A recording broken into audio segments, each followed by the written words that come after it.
चमचमाती ताजमहल की तरह मठ बना हुआ है। और इस मठ में चंदा जो दिए हैं अनेकों बाबू साहब है, जो इसमें उनका बोर्ड में बजाबते उसमें नाम लिखा हुआ है। फन्ना बाबू दिए इतना पैसा, चिन्ना बाबू दिए इतना पैसा। लेकिन जो फन्ना बाबू चिन्ना बाबू पैसा दिए हैं, एक बार विद्यालय में पैसा लगा दीजिए ना। इस जो मठ है इसमें पुजारी निकलेंगे, इसमें बच्चा पढ़ी से जब बच्चा जाएंगे पूजा करने तो पुजारी निकलेंगे।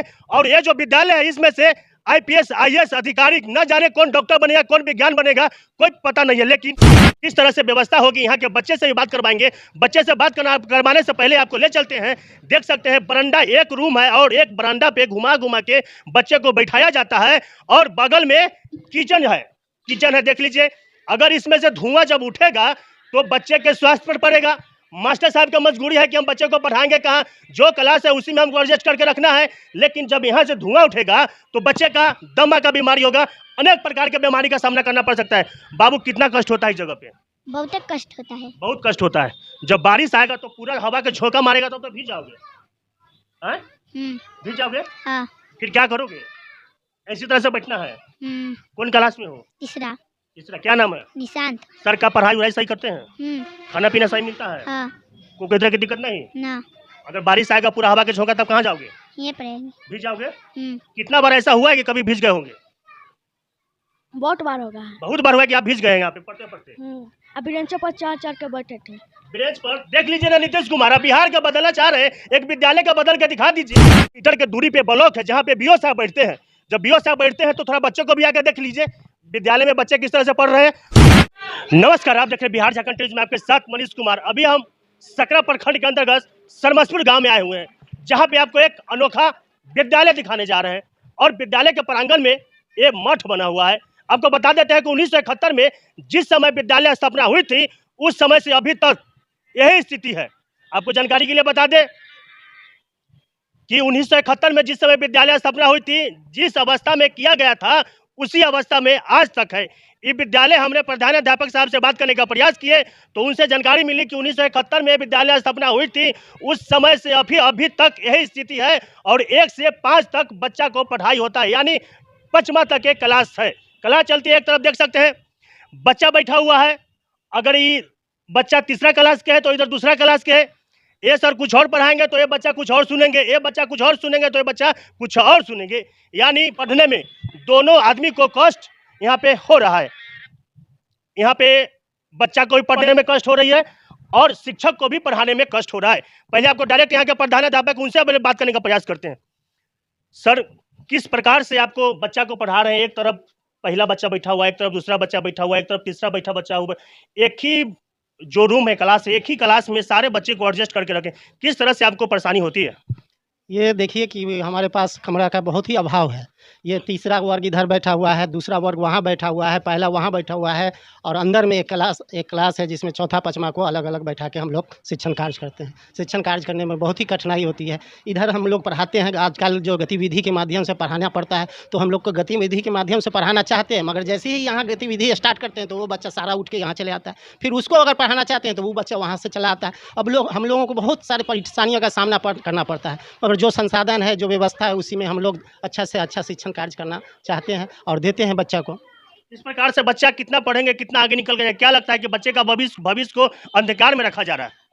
नहीं, अंधकार तो नहीं कह सकते हैं, मगर बच्चे जिनके गार्जियन घर पर पढ़ाते हैं, हम लोग मेहनत करते हैं, उसी में होमवर्क वगैरह बना के लाता है बच्चा। जिनके गार्जियन घर पर भी इच्छुक है कि बच्चा हमारा पढ़े, तो घर पर अगर पढ़ रहा है बच्चा और यहाँ कुछ मिल रहा है तो उससे उसको ज़्यादा बेनिफिट मिल रहा है और वो बच्चा आगे कुछ बढ़ रहा है। वर्षों से हम देखते आ रहे हैं कि विद्यालय का स्थिति है जो पहले जिस समय हुई थी वो विद्यालय आज तक इसी हाल में। क्या विभागीय कभी लिख के देने का प्रयास नहीं किया जो आपका विद्यालय कुछ और ढंग से बन पाए? जी, विभागीय लिख के बहुत बार दिया गया है, मगर यहाँ ज़मीन की अभाव है। जो जितना में बिल्डिंग बना हुआ है, जो हमारा कमरा है, उतना ही ज़मीन है। ज़मीन के अभाव की वजह से यहाँ कोई सुनने के लिए तैयार नहीं है। कहा गया कि कागज़ आप दीजिए तभी आप का बिल्डिंग बन सकेगा, नहीं तो फिर वही व्यवस्था है जैसे व्यवस्था चल रहा है। क्या मतलब, क्या कागज़ दीजिए? थोड़ा इसको ढंग से समझाइए। जी, ये जो ज़मीन है ना हमारे पास, इसके अलावा और कोई ज़मीन नहीं है। और ये ज़मीन है वो भी जो है ना दान में दिया गया है, मठ के पुजारी लोग दान में दिए हैं। उसी पर ग्रामीण के सहयोग से 1971 में बना और जब से रिपेयरिंग वगैरह करते हुए ये आपका कहना है कि मठ का जमीन है, जब तक मठ का जमीन कोई महंत ये होता है इसका मठ का मालिक, अगर आप जमीन को लिख के नहीं देंगे किसी पति सरकार के नाम, तब तक इसमें आवंटन दूसरा चीज विभागीय काम नहीं हो सकता है। आपका कहना यही है? यही कहना है यही मेरा, है। यही। सरकार के पास मजबूरी है कि जब तक मेरे नाम से जमीन, राज्यपाल के नाम से जमीन नहीं लिखाएगी तब तक इस पे किसी प्रकार के भवन निर्माण नहीं होगा। जिस प्रकार से विद्यालय चल रही है उसी प्रकार से विद्यालय को चलाना है, यही ना? हाँ, वही उसी व्यवस्था में हम लोग चला रहे हैं, हम लोग क्या करें। ठीक है, क्या नाम है? मोहम्मद जुबैर साबरी। तो रहा सरकार से चैलेंज, जब सरकार जब इस जमीन पे किसी भी प्रकार के नए बिल्डिंग निर्माण नहीं कर सकती तो बच्चे के पाठन पाठन में किस तरह से व्यवस्था होगी, यहाँ के बच्चे से भी बात करवाएंगे। बच्चे से बात करवाने से पहले आपको ले चलते हैं, देख सकते हैं बरामदा एक रूम है और एक बरामदा पे घुमा घुमा के बच्चे को बैठाया जाता है और बगल में किचन है, देख लीजिए। अगर इसमें से धुआं जब उठेगा तो बच्चे के स्वास्थ्य पर पड़ेगा। मास्टर साहब की मजबूरी है कि हम बच्चे को पढ़ाएंगे कहाँ, जो क्लास है उसी में हमको एडजस्ट करके रखना है, लेकिन जब यहाँ से धुआं उठेगा तो बच्चे का दमा का बीमारी होगा, अनेक प्रकार के बीमारी का सामना करना पड़ सकता है। बाबू, कितना कष्ट होता है इस जगह पे? बहुत कष्ट होता है। बहुत कष्ट होता है। जब बारिश आएगा तो पूरा हवा के झोंका मारेगा तो भीग जाओगे, भीग जाओगे। हाँ। फिर क्या करोगे? इसी तरह से बैठना है। कौन क्लास में हो? तीसरा। क्या नाम है? निशांत। सर का पढ़ाई वढ़ाई सही करते हैं? खाना पीना सही मिलता है? हाँ। कोई तरह की दिक्कत नहीं ना। अगर बारिश आएगा पूरा हवा के झोंका तब कहाँ जाओगे? ये पड़ेगी। भीग जाओगे। कितना बार ऐसा हुआ है कि कभी भीग गए होंगे? बहुत बार होगा। बहुत बार हुआ है कि आप भीग गए हैं यहाँ पे पढ़ते पढ़ते? अभी बेंचों पर चार चार के बैठे थे। बेंच पर देख लीजिए ना नीतीश कुमार, आप बिहार का बदलना चाह रहे हैं, एक विद्यालय का बदल के दिखा दीजिए और बच्चे का दर्द करके बता दीजिए। और सबसे बड़ी बात है जो यहाँ के जो मठ बना हुआ है, देख सकते हैं चमचमाती ताजमहल की तरह मठ बना हुआ है। जो मठ का जमीन है, जो मठ के महंत साहब है, चमचमाती ताजमहल की तरह मठ बना हुआ है। और इस मठ में चंदा जो दिए हैं अनेकों बाबू साहब है, जो इसमें उनका बोर्ड में बजाते उसमें नाम लिखा हुआ है। फन्ना बाबू दिया इतना पैसा, चिन्ना बाबू दिया इतना पैसा, लेकिन जो फन्ना बाबू चिन्ना बाबू पैसा दिए हैं, एक बार विद्यालय में पैसा लगा दीजिए ना। इस जो मठ है इसमें पुजारी निकलेंगे, इसमें बच्चा पढ़ी से जब बच्चे जाएंगे पूजा करने तो पुजारी निकलेंगे। और ये जो विद्यालय है इसमें से IPS IAS अधिकारी न जाने कौन डॉक्टर बनेगा, कौन विज्ञान बनेगा, कोई पता नहीं है। लेकिन यहाँ के समाज के भी कुछ गलती देना चाहते हैं। जब मठ में अब लाखों रुपया खर्च कर सकते हैं तो विद्यालय में काहे नहीं खर्च कर सकते हैं?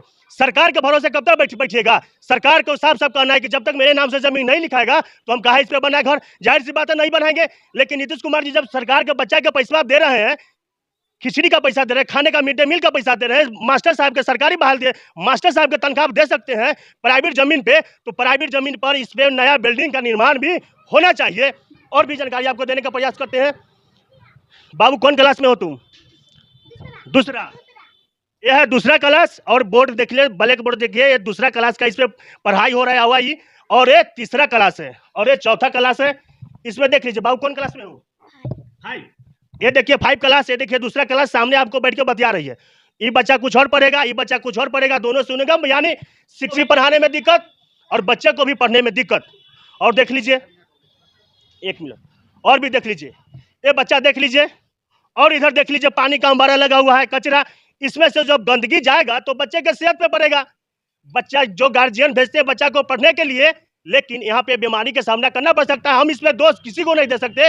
यहाँ के मास्टर के यहाँ के दूरी पे ब्लॉक है जहाँ पे BO साहब बैठते हैं। जब BO साहब बैठते हैं तो थोड़ा बच्चों को भी आके देख लीजिए विद्यालय में बच्चे किस तरह से पढ़ रहे हैं।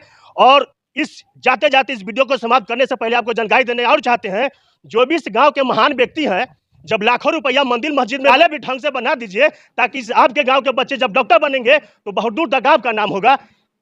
तो वीडियो समाप्त करने से पहले एक बार यहाँ के BO साहब बैठते हैं और DO साहब जो बैठते हैं, BDO साहब बैठते हैं, बहुत अनेकों DSP साहब यहाँ भी अलग बैठने लगे सकरा में। थोड़ा आके इसको निरीक्षण कीजिए, बच्चे का क्या स्थिति आप भी देख लीजिए, बच्चे का स्वास्थ्य पे क्या पड़ रहा है असर। तब तक के लिए जय हिंद।